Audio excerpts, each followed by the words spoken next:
नमस्कार भक्तजनों, स्वागत है आपका हमारे YouTube के चैनल में। भक्तजनों, आज हम श्रवण करने जा रहे हैं सोमवार प्रदोष व्रत की कथा। कथा शुरू करने से पहले हम जान लेते हैं कि सोमवार प्रदोष व्रत करने का क्या महत्व है। जो कोई भी यह प्रदोष व्रत करता है, उसके सभी पाप नष्ट हो जाते हैं। सुहागिन स्त्रियों का सुहाग बना रहता है और जो भी नर नारी अपने मन में कोई इच्छा लिए यह व्रत करता है, उसकी सभी मनोकामनाएं पूरी होती हैं। इस व्रत को जो कोई भी विधि विधान से करता है, उसके सभी दुख दूर होते हैं। प्रदोष व्रत भगवान शिव को समर्पित है। इसमें भगवान शिव के पूरे परिवार अर्थात शिव, पार्वती, गणेश जी और कार्तिकेय जी की पूजा की जाती है। सच्चे मन और श्रद्धा से यह व्रत करने से सभी दुख दूर होते हैं और मनवांछित फल मिलता है। तो चलिए दोस्तों, अब शुरू करते हैं इस व्रत की कथा। एक समय की बात है, एक नगर में एक ब्राह्मणी रहती थी।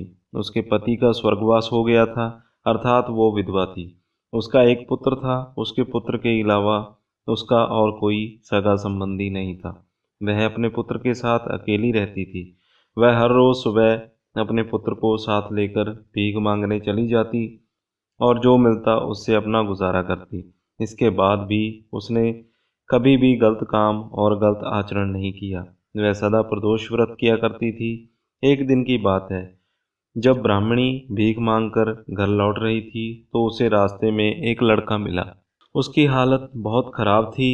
ब्राह्मणी को उस पर दया आ गई और वो उसे अपने साथ घर ले आई। वह लड़का विदर्भ देश का राजकुमार था। पड़ोसी राजा ने उसके पिता पर हमला कर राज्य पर कब्जा कर लिया था।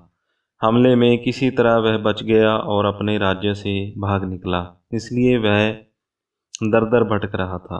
ब्राह्मणी ने उसे अपने साथ रख लिया। ब्राह्मणी के घर में वह ब्राह्मणी के पुत्र की तरह पलने लगा। एक दिन ब्राह्मण कुमार और राजकुमार दोनों जंगल में घूम रहे थे। उन्हें वहां गंधर्व कन्याओं ने देख लिया। वह राजकुमार पर मोहित हो गई।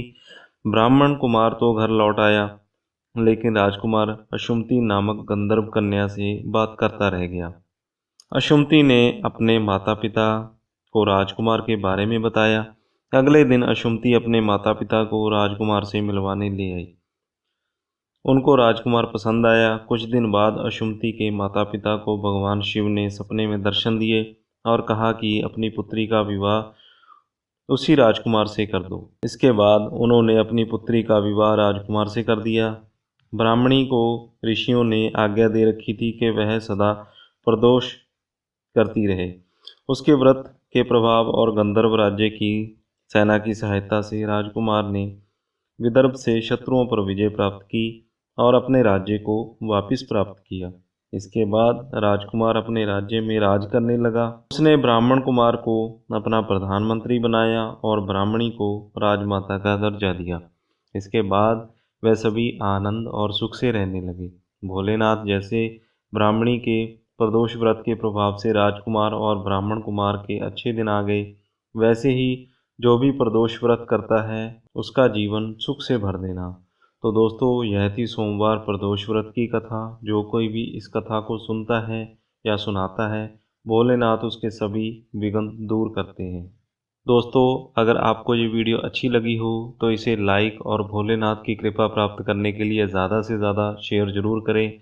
और अगर आपने अभी तक हमारे चैनल को सब्सक्राइब नहीं किया तो अभी कर लीजिए और साथ में दिए गए बेल आइकन को दबाना ना भूलिएगा।